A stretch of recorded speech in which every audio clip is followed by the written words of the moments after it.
Preparación para la presentación del negocio. Tenemos un orden de preparación y un orden de presentación.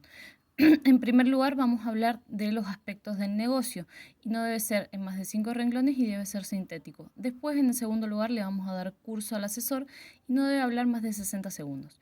Después, vamos a hablar de forma más amplia y más detallada del negocio y aquí empezamos a hablar de la ficha técnica que no va a ser en más de una hoja y después tenemos el plan ejecutivo que va a ser de 2 a 5 hojas. Después empezamos con la preparación y la presentación oral, que puede ser también en un PowerPoint, que puede ser de 30 a 50 minutos o una hora.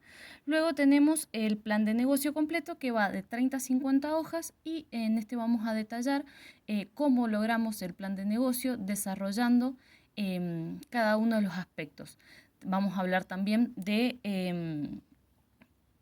manera sintética y sistemática lo que hemos llegado a lograr hacer para desarrollar nuestro negocio y entonces vamos a dar curso a la tabla de contenidos. En esta tabla de contenidos vamos a hablar del resumen ejecutivo que debe ser corto y conciso, luego vamos a hablar de la industria y la compañía, de los productos y servicios que vamos a ofrecer y luego vamos a hablar del estudio de mercado en donde vamos a hablar de la segmentación del mercado, qué tan amplia es la segmentación del mercado.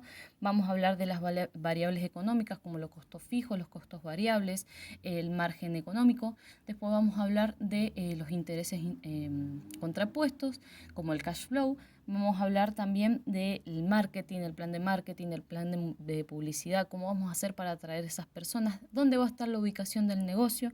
También vamos a hablar del negocio en sí, de la gente que va a trabajar, el socio y de la gente que sea más sobresaliente. Después vamos a hablar del plan de acciones gerenciales para lograr el lanzamiento del negocio con las nuevas críticas, los intereses contrapuestos, los riesgos que va a correr este negocio, como por ejemplo el cash flow. Y por último vamos a hablar de lo que sería el uso de fondos de la capitalización. En las recomendaciones para crear un plan de negocio es importante que el plan sea lógico, agregar información complementaria como por ejemplo artículos periodísticos, determinar los tipos de riesgo, del riesgo crítico y justificar por qué son tolerables y no hacer promesas vagas.